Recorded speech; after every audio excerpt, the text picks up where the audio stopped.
لله اللهم وفقنا لما تحب وترضى وبعد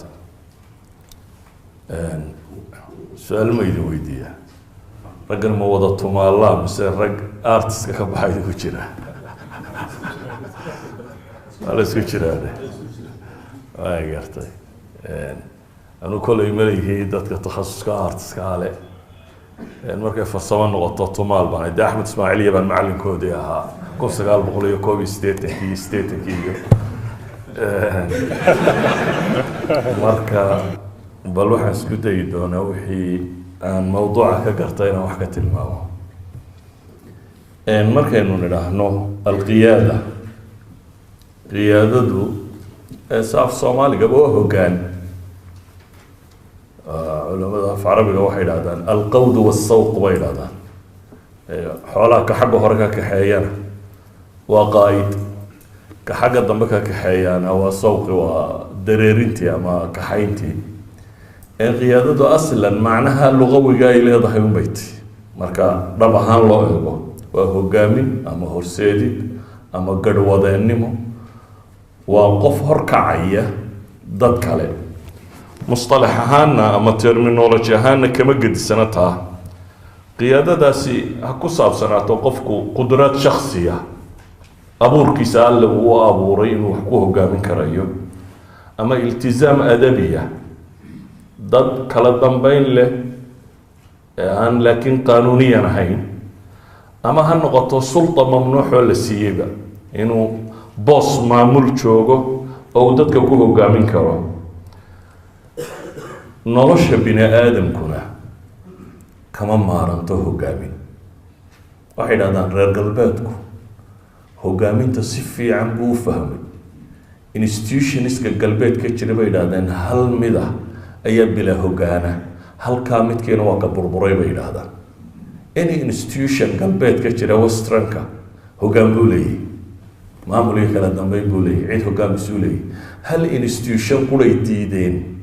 hogaamin waanu burburay oo qoyska galbeedka ninkiiga gabadha waa simayeen saadaradeed midna mid ma hogaamiyo waa waxa burburay kaliya waxay dhahdaan waa meesha qura ee aanay ku adeegsanin aqoontoodii administration ama maamul ama hogaamineed ee nolosha bini'aadamku saadaradeed nolosha kama maaranto maadaama aanay nolosha ka maarmin waa sababta nebigu uu tilmaamay calayhi salaatu wasalaam saddex qof oo safar ku jira safarku waa wax waqti yar oo gaaban la galo waa wax danta la leeyahay hadaf ay meel la gaaro kooban saddex qof xataa hadaatiin baa la yidho safara ku jirtaan cidi haydin hogaamiso cidi maamul ha samayso taasi waxay tilmaamaysaa bay culimadu yidhahdaan sida aan bini aadamku marnaba uga maarmin hogaamintu bay yidhahdaan marka waa awoodda uu qof ku dhaqaajin karo dad hadafkooda uu ku gaarsiin karo وأود قف بن آدمي القدرة على تحريك الناس أو الاتباع نحو الهدف وقفك إنه ضدك حيو وقولك يا متارجت يا ما هدفك إلا لها جارسين كرا تاسي ما وحلا شابه مسوى وحلا برطو سيدي دبا behavioral بلادة كورنت psychology وقضيات مرن بدن لبا iska jirto school of thoughts ku kala gadisayeen oo ah binaadamku ma waxan miyuu u dhashaa oo inuu yaro qorqoraawo bise waynu ku samayn karnaa oo wax la kasban karo la baran karo intaan markaa waxay ka mid tahay waxyaabaha isweydiiyaan qiyaadada miyaa loo dhashaa iyo hoggaannimada oo markaa inaga waajibkeenu wuxuu noqonayaa hoggaanka inaynu baadi doono mise waa la dhisaa oo waajibaadkeenu wuxuu noqonayaa dadka qaadaynu ka dhigi karnaa haddii aynu farsamadeeda iyo tababarkeeda u marro waynu tababari karnaa qaada dad wax hoggaamiyaynu ka dhigi karnaa labada ra'yiba dad baa ku tegey laakiin marka waxay qaataan inta badan ay ku dhaqmaan waxay ku tilmaamaan bell distribution waa jaraski maxaa la yidhaahdaa baalkan soo jarasku saa uma samaysna waxay leeyihiin 1 to 2 hal ilaa laba qof boqolkiiba way u dhashaan 1 ilaa 2 qof boqolkiiba qaadanimada waa sifa ilaahay uu siiyey oo ay ku dhashaan halkii iska aamus waa sifa alla siiyey bay leeyihiin oo ku dhasho marka waa by nature tusaalayaashay bixiyaan waxaa ka mid a matalan cumar oo kale bay yidhaahdaan waa dadka ilaahay u siiyey maxay by nature inuu qaa'id noqdo waxay yidhaahdaan taa cagsigeeda 1 ilaa 2 qof boqolkiiba iyaguna wax ma maamuli karaan waa dad natural sida alla u abuuray aan lahayn tamartaa inay wax maamulaan culamada bar baa tusaale u qaata saxaabigii la odhan jiray abidar iyo cida lamida oo nebigu wuxuu ku yidhi laa ta'marana calaa itnayn weligaa 2 qof ha u talinin buu nebigu kula dardaarmay 2 qofna madaxa u noqonin xoola agoomeedna ha maamulin isagoo haddana saxaabadii ugu waaweyneed saxaabada oo min uu nebigu ku tilmaamayo asdaqu lahja inuu yahay ninka ugu warcad saxaaba inuu yahay nin geesiyo oo keligii intuu islaamay markuu islaamay nebigu yidhi iska tag yidhi maya quraysh oo dhan baa ka hortegaya intuu quraysh meesheeda fuulay tawxiidka ku dhawaaqayoo la tumay oo haddana maalinkii ku soo noqday oo waxaa samaynayay haddana nebigu wuxuu ku yidhi markay maamul noqoto 2 qofna ha maamulin marka waxay yidhaahdaan 1 to 2% bini aadamka ka midi naturally baa ilaahay u abuuray inay qaa'id noqon karaan 1 to 2 bini aadamka ka mid ee percentna naturally baa abuurkoodu yahay bay yidhahdaan inaanu qaa'id noqon karin inta soo hadha markaa waa maxay waa 96 up to 98% waxay leeyihin waa dad la tababari karo waa dad maxay la tababari karo haddii ay tababarkii saxa ah helaan marka haddii la tababaro way noqon karaan qaada ama dad wax maamulo bay noqon karaan qaa'idku ama cidda wax hogaamisa guri ha noqdo oo qof waloo inaga muybdaba inta badan guri waa hogaamiyaa 9 iyo dhowr caruura ama ha noqoto madaxweyne ummad hogaamiya iyo inta ka dhexle u dhaxaysa bini aadamka intaasiba maamul cid haysoo tiro badan baa jirta qaa'idku markaa waxay dhahdaan waa qof waxyaabo badan looga baahan yahay haddaan warka soo koobo odaygii maxwell la odhan jiray waa oday wadaad kristano weyn oo markii dambena qoladan leadership ka dhigtaa ayaa wuxuu yidhaahdaa leader is one who knows the way goes the way and shows the way hoggaanku buu yidhaahdaa waa ninka garanaya waddada marka hore waddada la marayo uu garanaya waa mar labaadna waa qof isagu practically u gelaya waddada inuu raaco waa mar saddexaadne waa qof dadka hagi karo isna waddada tusi kara haddaynu war kooban oo kala tilmaamno waxay yidhahdaan qiyaadada marka laga warramayo 2 dhinac unbay inta badan uga warramaan mar waxay ka warramaan traits simaat ama sifaat qofka uu leeyahay marna waxay ka warramaan mumaarasaat practices waxyaabo la rabo qofku inuu sameeyo oo waxa hadduu sameeyo uu hogaamin saxa noqon karo waxyaabaha sifaadka shakhsiga ee qofka simada laga rabaa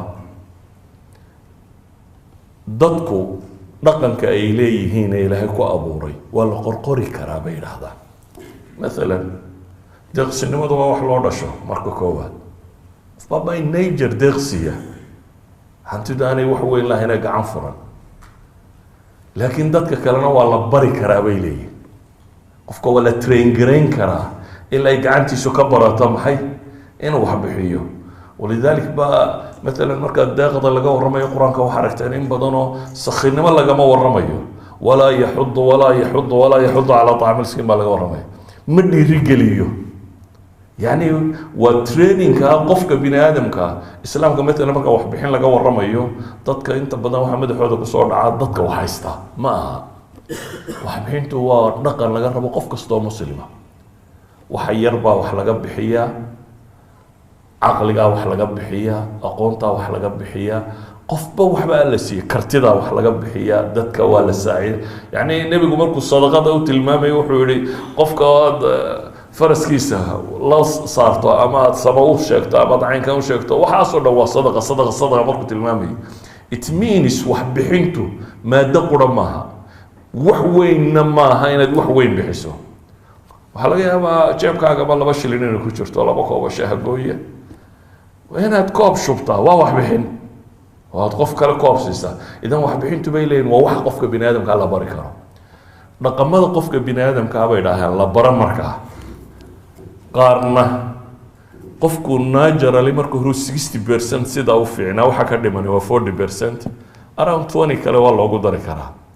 qaarna waxa laga yaabaa marka horeba inuu 40 joogay marka masalada la eego warbaalkan ma meel baan taabanaya mise siis uu dabaya iska daayay la codkaygu mala wagaadhaya waxay dhahdaan qaarna waxa jira inuu 40 meelahayay laakiin 20-30 aynu ku dari karno marka naturally sida alla inoo abuuray wax badan aynu ku kala gedisanay deeq ha noqoto aqoon ha noqoto waxbarasho ha noqoto dhakaa ha noqoto laakiin waxay leeyihiin wax kasto waxa kamida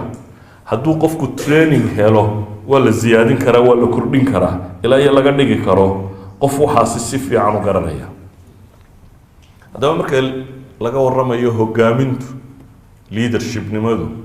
management way ka gedisantay bay dhahay maamulku way ka gedisantay maamulista caadiga bay dhahay Peter Drucker in la yiraahdo wuxuu leeyahay management is doing things right managementku waa waxyaabaha inaad si fiican u qabato wixii shaqada lagu diray inaad si fiican u qabato doing things right laakiin leadership buu leeyahay is doing the right things kii hore wuxuu yiri doing things right kana wuxuu leeyahay waa maxay is doing the right thing inaad waxa si fiican u qabato iyo inaad waxa fiican qabataa waa kala macno bay leeyahay waxa si fiican inaad u qabataa waxa weeyaan qof innovation lama tihid qof ru'ya lama tihid qof horsocod kale waxaan lagu dhiibay un baad rabtaa inaad ceeb kaaga iman adsida wado waad manage garaysay waad habaysay tan baad ceebteeda iska ilaalinaysa midna waxa weeyaan inaad isku daydo opportunities inaad ka faa'iideyso maxaa fiican la qaban karaa xagee loo socon karaa maxaa lagu ziyaadin karaa shayga inaad halkiisa ku haysaa waxay dhahdaan waa kartida halka ugu liidata haddii shaqo lagu dhiibo bay dhahdaan weligaa waxaad ku dadaashaa halkii aad ugu timi meel ka hooseysa inaan lagugu imanin haddaad waxba kordhin kari weyda bay dhahdaan halkaa ku hay iyo halkaa hoos uga noqonin laakiin bay leeyihiin qofka leaderka ahi maaha qof managerial ah oo waxaan inuu halkaa ku hayo ku tijaabinaya ama resource-ka loo dhiibay iyo intaas uu si fiican inuu maamulo ku tala jira ee waa qof raba inuu wax cusub kordhiyo ama wax soo horseed uu noqdo haddaba haddii aynu nidhi waxyaabahaasoo dhamme waa wax qofka bini aadamka ahi uu la bari karo uu samayn karo uu wadi karo nabiguna calayhi salaatu wasalaam nin saxaabiya u yimo wuxuu ku yidhi adiga laba khasladood oo ilaahay jeceliyay baad leeday alxilmu walanaa buu ku yidhi markaasuu wuxuu yidhi ilaahay rasuulkiisiiyow ma anaa kasbaday mise ilaahay baabay igu abuuray nabigu wuxuu ku yidhi ilaahay baa kugu abuuray yani by nature baad u dhalatay inaad qof degan oo kaadsiiyala tahay laakiin waxay leeyihin culamadu dee nabigu wuxuu kaloo yidhi inama alcilmu bitacallum wa inama asabru bitasabur cilmiguna waa wax ku yimaada tacliim sabirkuna waa wax ku yimaada bitasabur isa sabirsiin haddaba leadershipku waa wax la baran karo oo qof wal oo dadka ka mid aba la baran karo laakiin waxbaristu waxay dhahdaan waxyaabaha qaarkoodna waa theoretical oo waxay u baahan yihiin in lectures un qofka loo akhriyo taa macnaheedu waxa weeyaan macrifadiisa aqoontiisa informationka uu hayaa inuu biiro waxyaabaha qaarna waxay yidhaahdaan waa wax training u baahan tadriibaad u baahan in la tababaro idan leadershipnimadu casrigan dambe waxay ka mid tahay waxyaabaha trainingska lagu bixiyo. Coaches bay maanta dunidu leeyihiin, trainers bay leeyihiin, loo tababaro qofku sidii uu noqon lahaa. ma aha tii jaamacadda theory ahayd ee uu qofku dee duruus soo qaadanaya, laakiin waa tababar rasmi ah. noloshana waxaa la ogaaday wax badan inuu tababar ka taro. culuumu tarbiya oo dhan iminka inteeda badan waxay yidhaahdaan waa wax u baahan training. training la-aantu waxay la mid tahay qofka haddii iminka haddaynu gaadhiga marka la baranayo theory baa la isu dhigi jiray. meelaha xaggeena theory badan lama dhiga, Yurubka iyo meelaha theory baa la dhigaa, class baad fadhiisanaysaa, maanta o dhan waxbaa la akhrinayaa. waxaa la akhrinayaa waa wixii gaadhiga uu shaqaynayay. kadibna imtixaan baad gelaysaa. imtixaanka theory-ga markaad baasto un kadib ayaa lagu bilaabayaa practicalka in lagu baro. ka waran qof haddaynu intaynu imtixaankaasina nidhaahno dee gaadhiga wakaasi saliidana qabo, krejkana ka yara dhaqaaq, geerkiina 5 geer baa gale, sidaa u geli ka soco. yani isna wuu ku dhib mudanayaa, dadka wadada marayana wuu dhibayaa, mashaakilkiisu uu tiro badan. laakiin haddii la train gareeyo waa la gaadhsiin karaa inuu noqdo maxay good driver inuu noqdo. waxay dhahdaan maanta leadershipku ama aqoomaha ku saabsiisan culuumu tarbiya oo dhan, aqoomaha ku saabsan bini aadamka in la koriyo, dhammaantood waxay u baahan yihiin bay yidhaahdaan. waxay dhahdaan aqoomaha ku saabsan bini aadamka naftiisu maanta dunida cusub waxay noqdeen wax tababara oo qofku u baahan yahay from A inta looga bilaabo oo la train gareeyo up to Z in la gaadhsiiyo. saa awgeed leadershipku wuxuu ka mid yahay waxyaabaha maanta coachingka lagu qaato ee la tababaro. haddii la rabo cid in leader laga dhigo ama hogaamintiisu inay qurux badnaatana waxay ku fiican tahay inuu tababarada qaato. haddaynu guud ahaan eegno ninka la yidhaahdo gaal la yidhahdo John Adair waa ninkan United Nationka kuliyadoodan liidernimada ama tababarka bini aadamka ee Torino ku taala haysan jiray. waa nin jawaa'iz badan ay ku siiyeen baabkaasi trainingka. wuxuu leeyahay book la yidhaahdo Leadership of Muhammad, nabi Muhammad alayhi salaatu wasalaam iyo hogaamintiisii. waana ninkii qaatay afdal jaa'isa cilmi al-idaara 2011 Ingiriiska, British Chartered Institute of Management baa ayuu jaa'isada ku qaatay. ayaa waxa uu tilmaamayaa fikrad iska kooban oo ah qaa'idku buu leeyahay waa xoolo raac. dabeetana wuxuu daliishanayaa xadiidkii nebiga ee tilmaamayay maa min nabiyin ilaa waqad raca alghanam. dabeetana wuxuu sharxayaa uun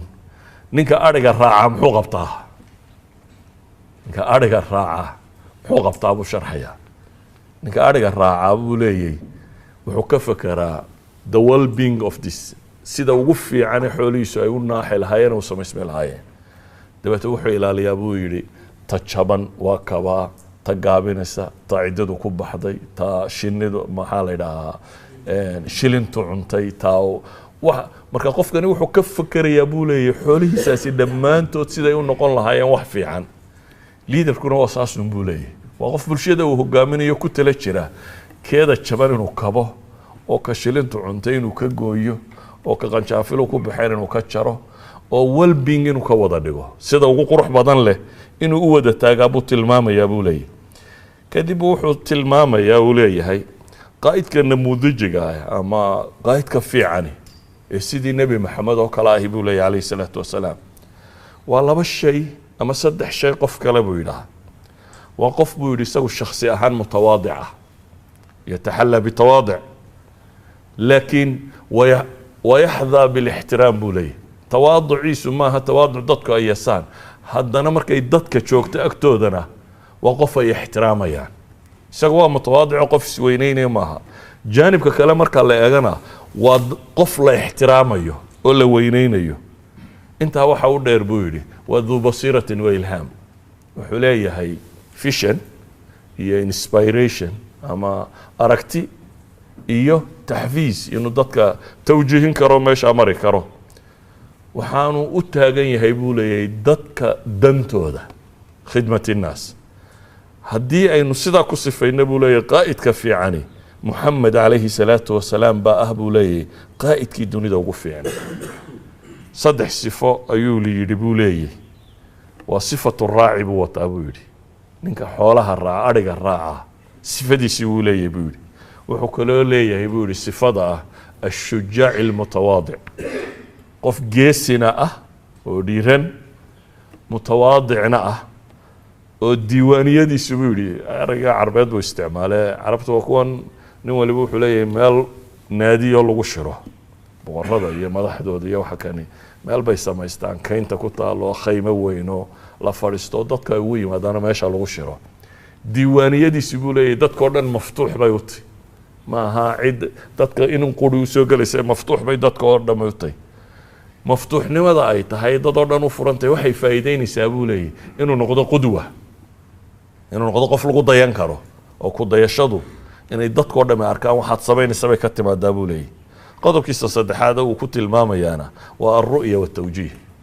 inuu leeyahay aragti iyo jihayn dad baa aragti leh inta badan dadka naabiqiinta ahi ama indheergaradkeenu waa dad aragti leh laakiin ma wada aha qaa'idiin qof baad arkaysaa dakiya very intelligent intelligencekiisu 100% uu yahay laakiin laba qof aan wadi karin sababaha waxa ka mid ah bay yiraahdaan haddii nin dheeriya bay yiraahdaan nin gaaban israacaan oo ninka dheeri wax fog arko ninkan gaabanina aanu arkaynin wuxuu ninkani arkayo mal xal bay yiraahdaan ma xala waryaamiyaad waxaan arkay buu leeyahay ma arka buu kari taagay ma arko ayuu taagay waxay yiraahdaan waa laba midu inuu qof wax qancin kara noqdo oo qofkan ka dhaadhicin kara mashaakilka uu arkayo ama qof iithaar loo wax la qaybsi laho aqbala dadku inay wada socdaan oo waxa uu arkay hadduu arki kari waayey ku qanca bal wixii kale laga maarmi waayo in la qabto labada solution waa laba lagu wada socon kara bay dhahay laakiin hadduu cadhoodo uu yidhaaho waxba arki maayo ku wareeg iska tegayna waxa laaliya waxay faa'iido leeyihiin ma jirto waxa la mid ah weeyaan qofka more intelligent ka vision kale wax badan arkaya laakiin aan kooxdiisa ama qancin karin ama wadi karin qofkii wax uu arkaya aragtidiisana way fiican tahay waxaanu sheegay waa fiican yihiin laakiin ma laha wixii uu wadi karayay si awgeed مثلا ninkan la yiraahdo Posner waa nimay ku tilmaamaan 20 nin human resource thinkers ka dunida ugu waaweyn ka mid ah waa nin professor waa professor of leadership waana coacheska ugu waaweyn ee dunida train gareeya Barry Posner baa la yiraahdaa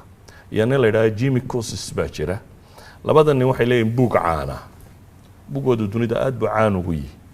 waxay yiraahdaan waa buugta award winningska waxyaaba halay jawaa'ista tirada badan la siiyay waxay yiraahdaan wuxuu ku jira buugta yiraahdaan bestseller books buugta ugu fiican ee la iibsado markay leadership joogto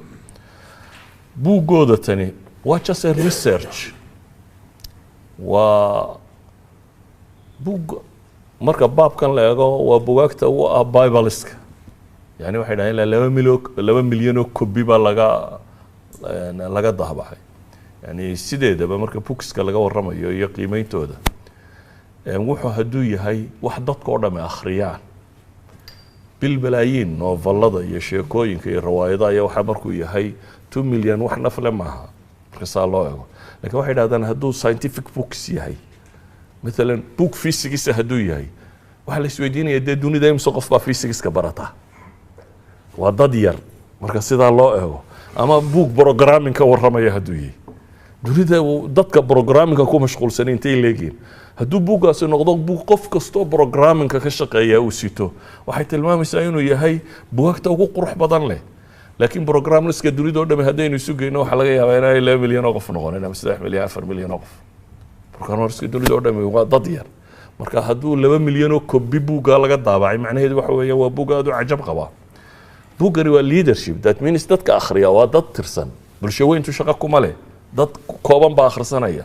buuggaa dadka kooban ee akhrisanaya hadduu 2 milyan copies laga daabacay macnaheedu waxa weeyaan waa buug aan kuwa ugu horeeya bini aadam u qaato waxay ku tilmaamaan inuu yahay 10ka buug ee leadership ugu sarreeya ama culumtan business books oo dhan 100ka buug ugu mudan buu ka mid yahay 1982 bay qoreen ilaa iyo first editionkiisii 50th editionkiisii 2002 alifkii meelaha soo marayay waxay ku tilmaamaan buuggani waa field research waa baaritaan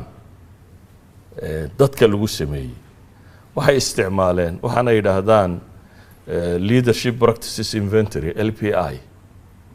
LPI gani waxay yidhaahdaan waa toolka technique ugu fiican ee wax lagu baadho marka baabkan la joogo technique-gani wuxuu ka kooban yahay ilaa 360 assessment 360 assessment ama 360 assessment tools ayuu ka kooban yahay waxay wax weydiiyeen 3 milyan oo qof waxa ay written form jawaab qoraal ka heleen bay yiraahdaan 75,000 oo qof waxay raadinayeen oo baaritaanka ku wadeen hoggaanka dadka guusha u horseedi kara waa kuma baaritaanku intaas ku saabsan yahay hoggaamiye ama leadershipka guul horseedi kara waa kuma waxyaabaha ugu mudan ee dadku ay doorteen waxa kamid ah waxay yiraahdeen waa hoggaanka leh waa traitskii baa laga waramaya yani simaadkii qofka shakhsiga ahaa waxay yiraahdeen waa qofka leh al-amaana honesty iyo bay yiraahdaan competency al-kafaa waa qof amaanana leh kafaa hawlkarnimana leh forward looking xagga horena arki kara way wadeen researchkooda waxay ku soo koobeen markii ugu dambeysay statisticskii dadka ay ka qaadeen oo dhami waxay ku soo urureen bay yiraahdeen 5 qodob qodobka koowaad waa daacadnimada waa honesty waa daacadnimo qofku inuu waxa kan uu daacad yahay wax qof khiyaameynaya inaanu ahayn khiyaamadu material oo qura maaha waa inaad dadkan aad maamulayso daacad u tahay honesty inaad tahay ka labaad waxay yiraahdeen waa inuu qof aragti leeyahay qof uun cagihiisa arkaya uun inaanu noqonin ee qof indheer arkaya inuu yahay ka saddexaad waxay yiraahdeen waa qof inspiring ama taxfiis waa qof tashjiicin kara waa qof dadka shaqada inay qabtaan ku tashjiicin kara ka afraad waxay yiraahdeen waa competence waa al-kafaa qof karti leh hawl kara waa inuu noqdaa ka shanaad bay ka dhigeen markaa الذكاء والنبوغ intelligence يعني intelligence waxaad aragtaa in wax badan marka leadership nimo joogto laga horeeyo oo ay tilmaamayaan baritaanadooda cajabta leh waxa kamid ah 1500 oo CEO oo dunida shirkadka ugu weyn hogaamiya ay su'aal soo bandhigeen goorma ama leadersku sidee bay u gayn karaan يعني how leaders gain and lose it وسؤال أي بوجا كقريين بوجو مجا على هذا يقرين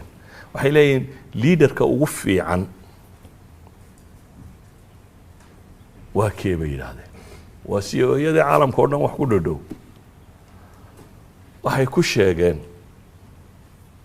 أما leader كسيدبو هلي كرابال ويري وحيكون المام credibility المصداقية واحد هذا لبا شيء هدو يش مصداقية ده credibility ولا لبا شيء بيكون حدا انت بعيد هذا و truth telling and trustworthy لبدن أري والله بدي أري النبي قال لوسي فين شري الصادق الأمين وقف رون شيء جيه وأنبال واقونين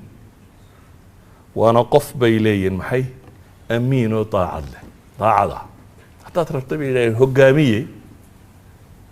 credibility wuxuu ku heli karo misdaaqiyo wuxuu ku heli karo waanu labada yeesha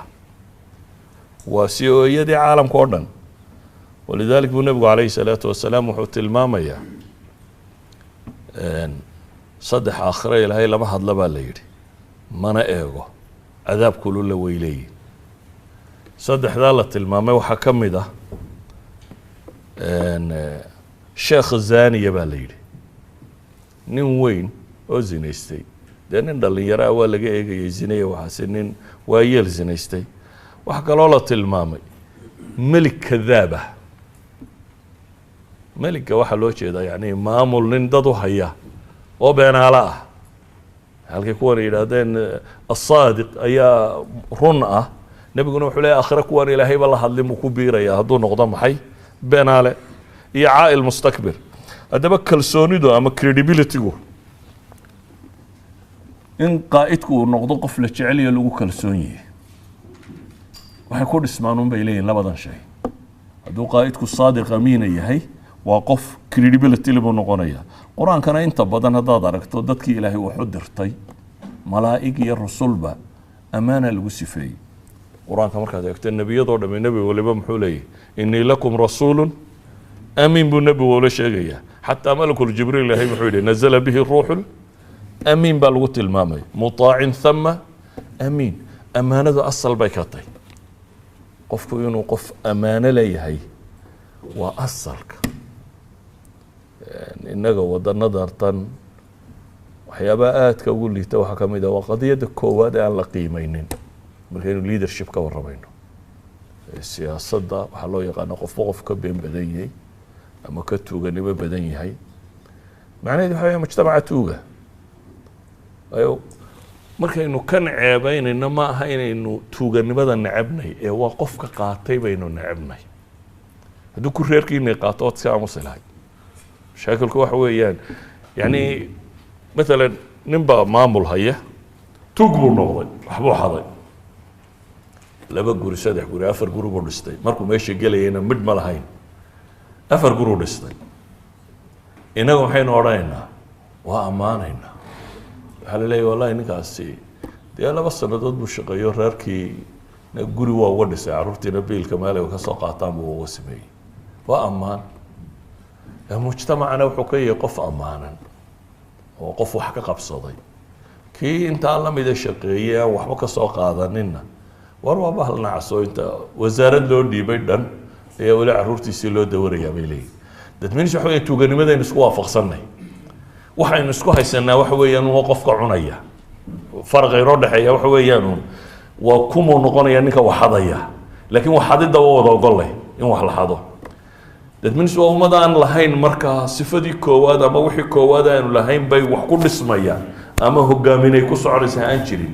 hogaaminta waxa ugu horeeya bay tilmaamayaan 1500 si oo hogaanku credibility wuxuu ku helayaa bay leeyihin waa inuu aaminayay ammaana inuu leeyahay shayga labaadna waxay leeyihiin waa inuu qof run sheegaya yahay innaga siyaasadda waxaynu naqaanaaba inay tahay maxay kadib ama nifaaq waxaanay dowladdu inta badan sheegto waa waxaanay qaban doonin way ogyihiin inaanay qabanaynin ninka madaxda meel buu imanaya waa khudbadaynaya waxbuu sheegaya waxaanu sheegaya isagaana og inaanu samaynaynin idan waa been sideediyo dadka loo sheegayo waa beentu saacad dadka waa khawaysiin kartaa laakiin after 2 days or 3 days dee xaqiiqadaa la gaadhaya waxaan jirin unbay soo baxayaan saa awgeed nabigu calayhi salaatu wasalaam saxaabada markuu la hadlaya wuxuu lahaa alaa ta'manuuni waana amiinu man fi samaa war miydani aaminayn buu leeyahy anigoo ah amiinu man fi samaa allaha cirka abuuray anoo ah ciduu ku aaminay waxyiga waxaanu anas ibnu malik lahaa khutabkii nebiga weer baa jirtay buu hi inta badan ku jiri jirtay nabigu ma khatabanaa nabiyullahi buu leeyahy nooma khudbadaynin ilaa iyo wuxuu yidhi laa iimaana liman laa amaanata lah walaa diina liman laa cahda lah waa labadii shay aynu ka hadlaynay iimaan ma leh qofka aan ammaano lahayn iyo diin ma leh qofka aan ballan lahayn ballanku waa waxaad ballan qaaday weerad ka run sheegtaa ama waxsiin ha noqoto ama wakti aad qof la ballaantay ha noqoto ama waxay doonto ha noqoto ballankaagu waa inuu run noqdaa waa inuu sidqa ku salaysnaadaa saa daraaddeed buu wuxuu leeyahay khudbad kasta uu nebigu jeediyo waxaa ku jiri jiray buu leeyahay Anas ibn Malik saxaabigaasi inuu nabigu yiraahdo iimaan ma leh ninkaan amaano lahayn diin ma leh ninkaan ballan lahayn ka waran iyadoo nabi maxamed khudbad kasta u jeediyo uu intaa ku daro waxay tilmaamaysaa bulshada dhexdeeda waxa kan qiimo sidoo ugu leeyahay idan waxaan leenahay markaan soo koobno wixii diintu inoo sheegtay un bay qoladan wax baadhe researcheska ahina ku soo gabagabeeyay researchki bini aadamka field researchka ahaa ay sameeyeen labada professor ee dunida ragga looga dambeeyay bas seller books ay ku soo bandhigayaan waa research soddon sanadood socday waxay ku soo saareen waxa weeyaan waa wixii Ilaahay iyo rasuulkiisu ina fareen oo ah hadaad mistaaqiya credibility hadaad rabto qof hoggaannimadiisa dadku ay qirayaan inaad noqoto wuxuu u baahan yahay inaad labada tan yeelato sifo الصدق والأمانة ممارسات بايمي مركا حيهين waxyaaba looga baahay shaqooyinka la rabo inuu qabto qofku isla nimankaasi shan dhaqan bay sheegeen ay leeyihiin shanta dhaqan hadduu yeesho qofka qaa'idka ah waa qaa'idkii dhabta ah shantan dhaqan siday u imanayaan waxay u yeeleen waxay yiraahdaan the 10 commitments tobanka shay la rabo inuu qofku sameeyo oo shantan dhalaya shay walo ay tilmaameenba laba shay bay leeyihiin haddaad samayso waa wixii la timi shayga koowaad ay yiraahdaan qofka qaa'idka ahi waxa laga rabaa inuu noqdaa iyagu waxay yiraahdaan model the way bay yiraahdaan ama kunna mudajan tusaale noqo macnaheedu waa maxay waxay yiraahdaan iyagu warkooda waxay yiraahdaan his deeds are louder than his speech bay yiraahdeen afcaashiisa ayaa ka cod dheer warkiisa وأن إلهي محمد أتأمرون الناس بالبر وتنسون أنفسكم وأنتم تتلون الكتاب حاول بيا أفلا تعقلون وما انضروا إن الضدك أنت تخط بضيسا ما وحفرتها أما شقاد أنت الضدك سوية رترا سهلة يلا سهلة يلا أنا ديالين وما انضروا كوحيلين هدات الربطو ليدر مردالة إن النقطة وإن النقطة بيلي النموذج حكا لو يراهدان if you don't believe the messenger you don't believe the message bay yidhahdaan haddaanad rasuulka rumaysnayn risaalada ma rumaysnid bay leeyihin qofka wax sheegaya haddaanad ku qanacsanayn waxa uu sheegi doonana ku qanci maysid qofku hadduu agtaada beenaale ka yihi ama iimaan laawo ka yihi ama qof aan waxba tarin ka yihi ama warku kuu sheegayana qiimo kuuma laha laakiin qofku hadduu agtaada qiimo ku leeyahay warka uu sheegayaana wuxuu noqonayaa maxay war aad u dhagraarayso idan message qura oo shan qof oo kala nooc sheegeen ayaan isku dhaqan noqonaynin message waa kii uun waxba iskama bedelin message-ka la odhanaya waa kii uun ee dadka loo sheegaya laakiin dadka sheegay ayaa kala nooc ah raadkiisu kala nooc buu noqonayaa sababtu waa maxay bay leeyihin qofkan baan ahayn namuudajkii loo baahnaa qofkan qaa'idka ee wax hogaaminaya waxaan uu sheegayo hardware kar noqda waqtiga ilaaliya kana ilaaliya adnaba ilaalisid adoo marka yararkaagu xanuunsadaan baa jirtaa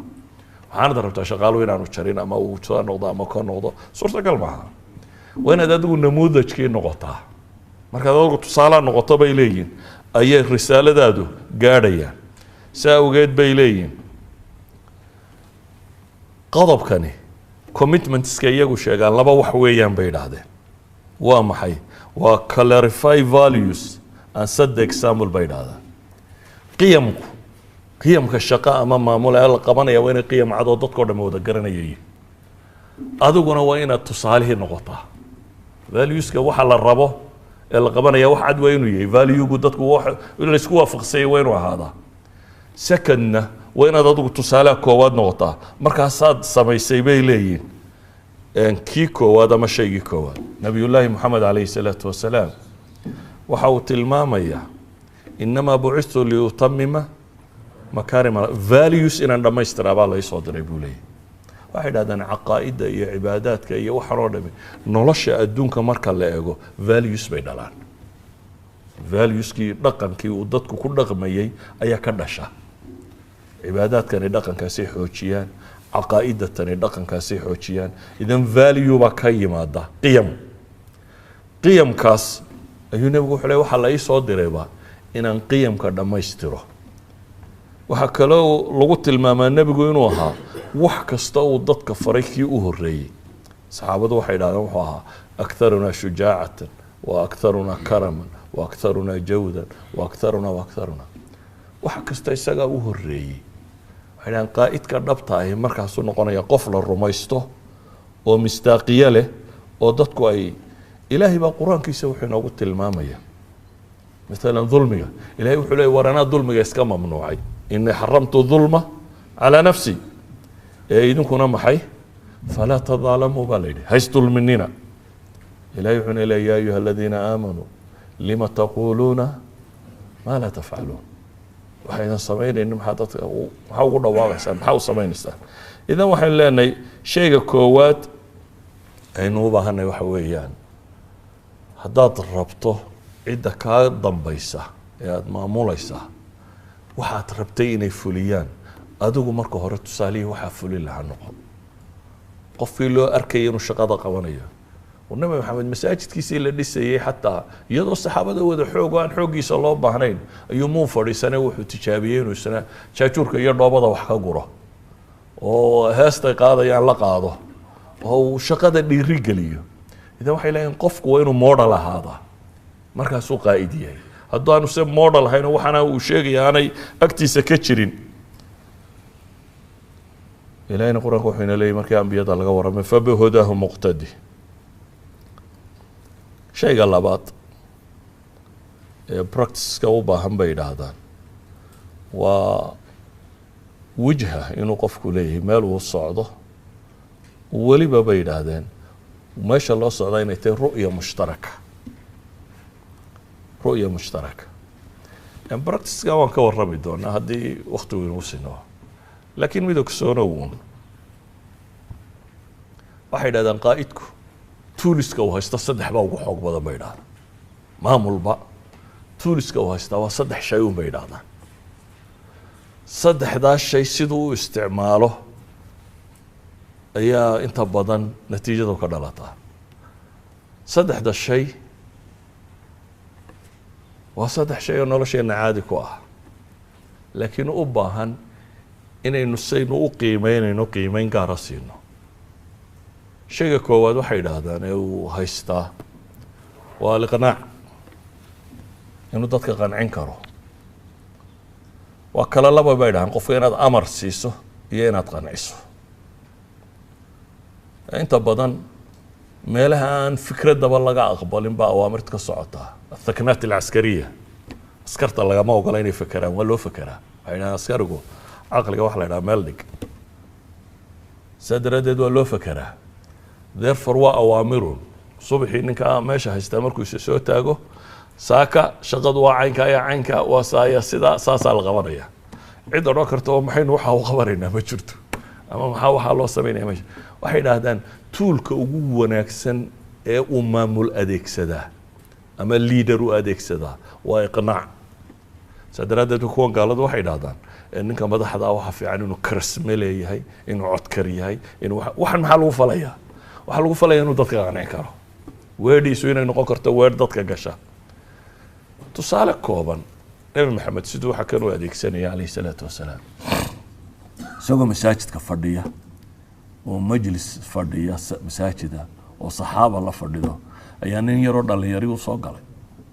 dabeetana wuxuu codsi buu keensaday codsi masaajidka iyo nebiga iyo saxaabada agtooda qariib ku ah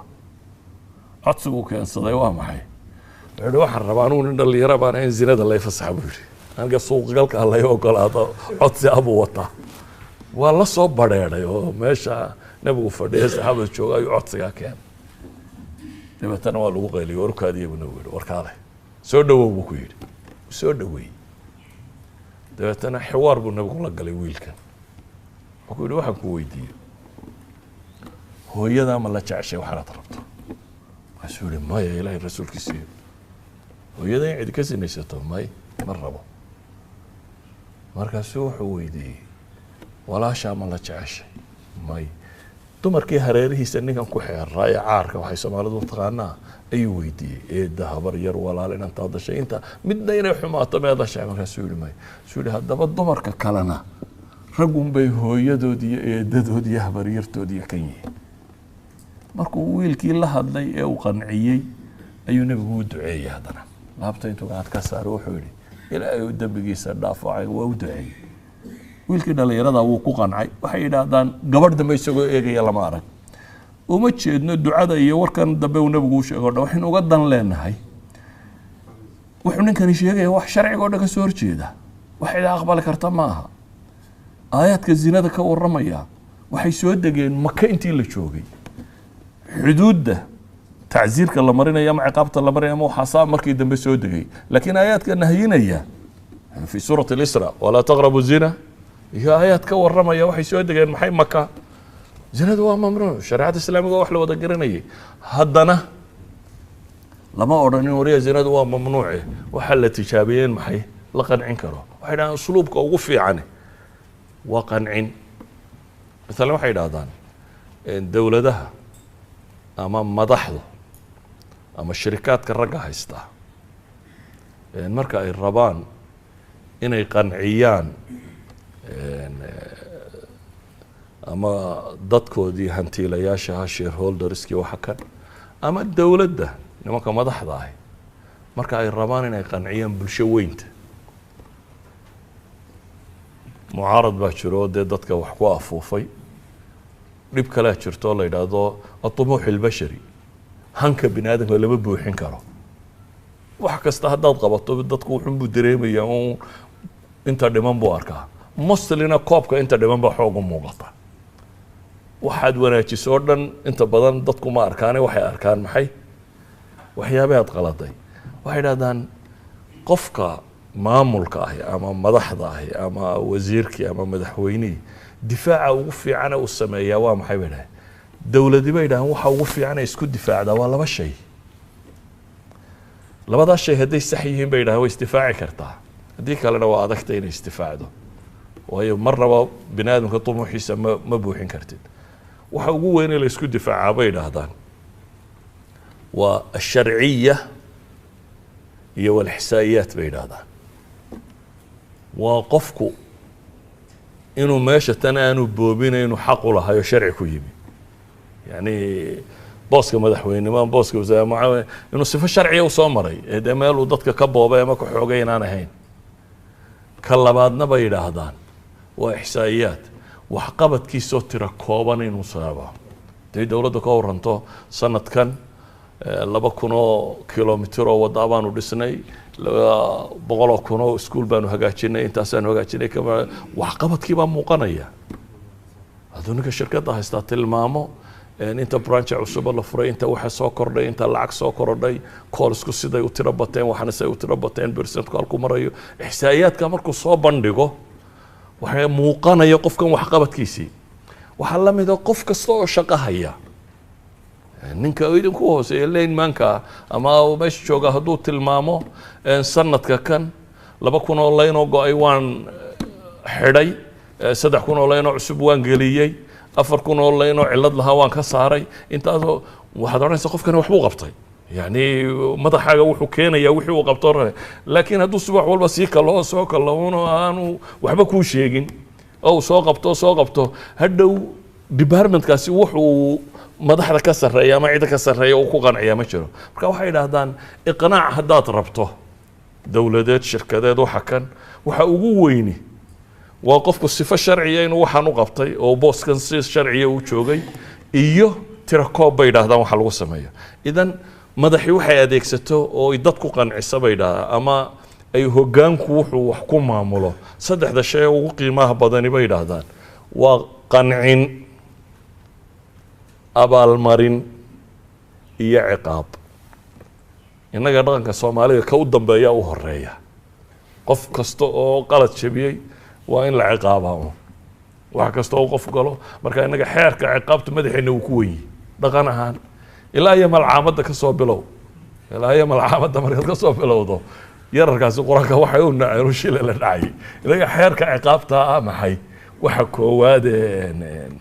la sameeyo laakiin waxay yidhahdaan maamulaha rasmiga ahi saddexdan shay baa ah bay yidhahdaan waa tuuliska ugu weyne qofka maamul haya u adeegsada bay yidhahdaan waxaa ugu qurux badan bay yidhahdaan inuu qofku dadka qancin karo waad wadan kartaa bay leeyihin qofka haddaad qanciso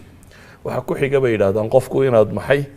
abaal marin karto abaal marku hanti maaha inagu inta badan abaal marka waxaynu naqaanaa hanti abaal marka waxaa ka mid a qofka inaad ku ixtiraamto shaqada waxaa ka mid a inaad dhiirigeliso dhiirigelintu waa weer fiican oo qudha inaad ku tidhaahdo qofkani inuu wixiisii qabtay inaad u mahadnaqdo markuu shaqada soo qabto thank you inaad ku tidhaahdo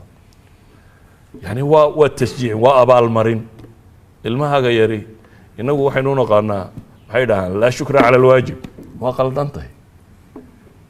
waajibkunbaabaa laga shukri naqaa haddaad tidhahda laa shukra cala alwaajib qofka maad dhiirigelin ma qofkii maad wixii wuu qabtay waa waajibkiisii wuu ka soo baxay laakiin adigana wuxuu kaa sugayey inaad recognition la timaado inaad qirto haddaba waxay idhaahdaan qofku waa inuu inspiration leeyahy waa inuu ilhaamin karaa dadka waa inuu riyo tusi karaa ay ku socdaan iyo meel ay u jeedaan waxay inspirationkaasi wuxuu ku yimaadaa bay dhahaan laba shayo waa envisioning the future bay idhaahdaan meesha loo socdiyo muuqaalka inuu qofka tusi karo iyo bay dhahaan enlisting others markaynu soo koobno waa masaladii aan idin lahaa uun enlisting the others waxa weeyaan qofkii naabiqada waxaynu meel fog buu arkayaa dee dadkana inaad soo kaxayn karto oo meesha ay kula arki karaan ama tusi kartid ee keliga aanad ordin ka saddexaad waxay ku tilmaamaan in looga baahayay shaqada inuu qabtaa waa challenge the process bay idhahdaan shaqada processka ay marayso inaad challenge garayso oo waa maxay najaax iyo guushu bay yidhaahdaan guul waa laba shay oo la isku daray bay yidhahdaan baa guul sameeya labada shay oo la isku daraa waa maxay waa alfursa waljaahiziya bay yidhahdaan inaad fursa jirto haddaan meelaan opportunity ka jirin dee guul ka gaadhi maysid ka labaadna waa inaad adigu marka fursaddu timaado qof u diyaara inaad ahayd haddaad markay fursaddu timaado kabashkabashalaysoo tidhaahda waxaasaynu u baahanayna guulaysan maysid therefore waxay idhaahdaan haddii aad rabto broseska shaqadaadu siday u socotaa inay qumanaato waa inaad noqotaa qof arki kara furaska yaalla مثلا telecommunication baad ka shaqaynaysaa waa inaad arki kartaa furaska waddanka yaalla maxay yihiin kuwa muuqan karaan kow ka labaadna waa inaad diyaar u tahay oo fursaddaas aad uga faa'iidaysan lahayd inaad diyaar u tahay markaasaad gaadhi kartaa bay yidhaahdaan guusha la sheego marka broseska waa inaad challenge garaysaa bay yidhahdaan tusaalaha waxay ku bixiyaan nebi maxamed calayhi salaatu wasalaam wuxuu tijaabiyey cid qaadata inuu helo tolkii way diideen ciidanna ma haysto dowladna ma leh dhaqaalena ma haysto wuxuu tijaabiyey cid uu magangeliye ka heli karo oo xorriyaddaas siin karta inuu diinta dadka gaadhsiiyey inuu helo dabeetana qabaa'ilkii carbeed ayuu xajka u tagaa kuwan u sheeg kuwan u sheeg kuwan u sheeg kuwan waa la soo diidaa waayo dee mararka qaarkood challengesku siday ugu adkaayeen dee adeerkii ruma baa daba socday ka war haddii adeerkaa lagu daba dhigo adeerkaayo aabbaha la dhasho meesha istaagta bay idhaha ka yaranaa waa adeere waa been wuxuu sheegayaaye waxba kama jiraan dadka intaad u malaynaysa ama wax kaa dhegaysan lahayd yani adeerkii abiilaha baa daba taagan oo le yarkan waa saabi diintu ka baxaye waxbaa ka dhegaysanina qabaa'ilkii markaa qabiilkan u tag waa rafdiyaan kan kale u tag waa soo diidaan kan kale u tag waa soo diidaan ma yidhi war nagadaa meesha tan waxba la qaban kari maayo maya he challenged the process isku day inuu processka challenge gareeyo culamada taariikh qaar ka mid waxay sheegaan 15 reer baa diiday bay yidhaahdaan laakiin at last muxuu helay qola aqbashay ugu dambeyntii ansaar baa aqbashay dabeetana waxaa suurto gashay inuu ballan la galo ay ballanka oofiyaan oo dabeetana laba goor ay u yimaadaan oo labadii goorba ballama uu la galo oo la aqbalo oo uu cid u diro oo meesha lasii hagaajiyo oo dacwo laga sii sameeyo kadibna uu u hijroodo kadibna naf iyo nafiisba idan processka wuu challenge gareeyey processku markuu bilaabayba najaax ma gaadhin guushu markiiba instantaneous ma ahayn laakiin markay 15 qabiil diiday ayuu noqday kii 16aad inuu maxay suurto gasho inuu gaadhi karo idan waxay yidhaahdaan masaladan ay sheegayaan waxay iyagu yidhaahdaan experiment and take the risk bay yidhaahdaan waxaa experiment gara riskigana aqbal maalin walba lama guulaysto fashalkaagu waxaad wax ka barata ha noqdo yani fashalku bay dhahaan inaad wax ku fashishaa qofna wuxuu u arkaa inuu khasaaray qofna wuxuu u arkaa bay yidhaahdaan inuu maxay aqoon kororsaday waxay yidhahdaan markaad fashisho macnaheedu waxa weeyaan waxaad soo ogaatay waddo aan waddadii guusha ahayn dan waad cilmaad heshay waddada haddii la maro really waxaad soo xaqiijisay inaan ahayn waddadii guusha mar dambaanad maraynin waxaad tijaabinaysaa markaa mid kale inaad marto qodobkooda afraad waxay ku tilmaamaan enable others to act madaxda barh baa jecel inuu magaca isagu qaato wax walbana in isaga loo nisbeeyo inta badan waa dictatorship isku say yeelaan wasiirku markuu khudbadayna wuxuu odhanayaa madaxweynihii baa salaanta noo soo faray madaxweynaha nagu ka tarjumayna waxaanu idhi aragtidii madaxweyne hadda waxba uga soo sheegin waayo ninkan bay ogyihiin inaanu wax kala aqbalaynin in isaga la sheega mooyaane waxay dhahdaan leadershipka dhabka ahi kaamaha bay dhahay leadershipka dhabta ahi waxay dhahdaan waa qofka dadka traingareeya ee aqbala inay soo baxaan makin ilaakhiriin bay dhahaan wafsax lahum almajaal dadka tababar oo ugu talagal waa mas'alo bay yidhahdeen ciddaan liidarka ahayn ku adag dadka badh waxay ka fekeraan waarar mushaqadaada kaa qaada haddaad soo kor soo qaado iska celi dee maamule intuu maamulayay la loolamaya haddaad intii adiga lagu yidhi tababaroo hore wadaad la loolanto dee waxba socon maayaan laakiin haddii aad iyaga soo tababarto soo adiga shaqadu kaa fududaanaysa hore aad guul u gaadhaysaan waxay dhahaan liidarka dhabta waxaa lagu yaqaanaa bay dhaheen markuu meesha ka tago wuxuu kaga tagaa bay leeyihin dad liidari soo wadi kara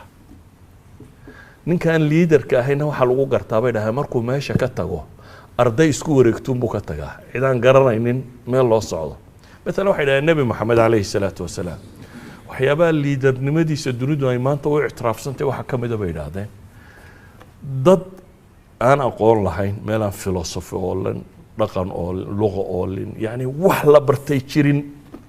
dad reermiyi rasmiya ah ama shubhu reermiyiya ku dhadhow aqoon halkaa ka jooga ayuu traingareeyey bay idhaahdaan maalintuu ka baxay isagu iyo dhintay calayhi salaatu wasalaam wuxuu ka tegay bay yidhaahdeen isagoo qaada reermiyiga ay qaadayiin dabeetana dunida kuwuu ka tegaa dawkhiyey iyaga qaada ahaa hadduu ka tegi lahaa bay leeyihiin nooc ah tabac muriidiin hadduu ka tegi lahaa isna uu sheekhu meesha ka ahaan lahaa oo uun isaga wuxuu sameeyey eegi lahaa maalintuu ka baxo dariiqadu waa baabi'i lahayd waayo awal bay muriidiin ahaayeen awal baanay ahayn idan qaa'idka rasmigii bay yidhaahdaan waa qof dadkan uu wade uu hogaaminayo u traingareeya inay noqon karaan qaadatul berrito dadkii qaadada noqon lahaa marka waxay yidhaahdaan dadka badh baan jeclayn munaafasada ama aan jecel inuu isagu ahaado almathal alwaxiid waa dhib bay yidhaahdaan saa daraaddeed iyaga waxay yidhahdaan foster collaboration and strength others yani nami tacaawin wax wada qabadka xooji dadka kalena xoojiyo u bannee inay shaqada qaban karaan waxay ugu dambaysiyaan iyagu ay yidhaahdaan markaa qadiyatu tashjiic oo encourage the heart oo ay ku soo koobaan dadku waxay qabtaan marka hore ictiraaf oo celebration u sameeyo faafi oo valueski iyo victorieska ay keeneen qir qofku markaa wuu sii wadayaa shaqada dee qofku markuu soo shaqeeyaa tidhaahda waajibkaagii umaad gudatay ama wixii lagaa filayay baad qabatay that's not enough waad niyad jebisay bini aadamka waxay idhaahdaan eraygu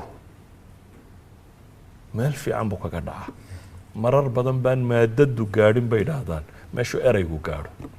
qofka ixtiraam iyo qadarin kuu muujiya wuu kaala qiimo baday qof wax ku siiyey hantidu wax weyn maaha qofka identitygiisa iyo bini aadamnimadiisa ka mudan dhaqaalihiisa iyo hantidiisa yes dhaqaalu waa ku jiraa waxsiintu oo ilaa xad uu nebigu yidhi calayhi salaatu wasalaam wax isu hadiyaya waa isjeclaanaysaane jacayl iyo maadaa la isku xidhay يعني هو بشر كوا كوا أبورنتي ده قرآن كبه هذا أخرده إن حولها هي تعيل كود ويسكن نبي بناده وإنه لحب الخير للشديد وتحبون المال حبا جما حتى كوا بحين يمحل ويجي قرآن كا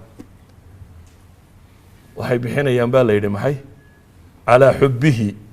iyagoo jecel bay siinayaan miskiina way yatiimo ay siiyeen marka ka bixiyeen isagoo jecel buu bixinaya ka kalena isagoo jecel buu guranaya weeyaan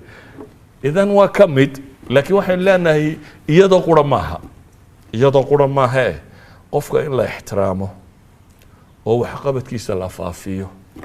oo la abaal mariyo oo la tashjiiciyo ayaa ah bay leeyihiin wax weyn ah saadaradeed leader ku bayn leena markaan warka soo koobno waa inuu noqdo qof dadku wada jecel yahay nabiguna alayhi salaatu wasalaam wuxuu sheegay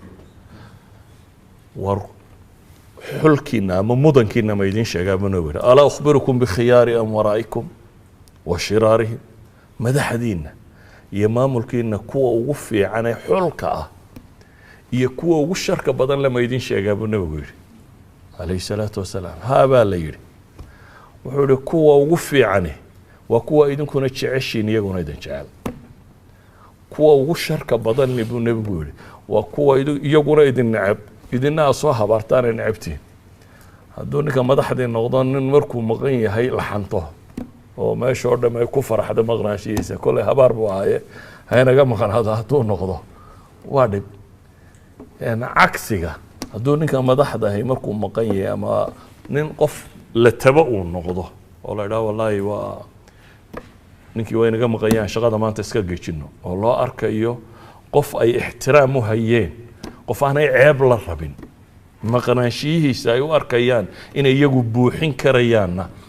waa leaderkii loo baahnaa idan waxyaabaha aan sheegnay labada nin wixii ay sheegeen aan ka soo koobnay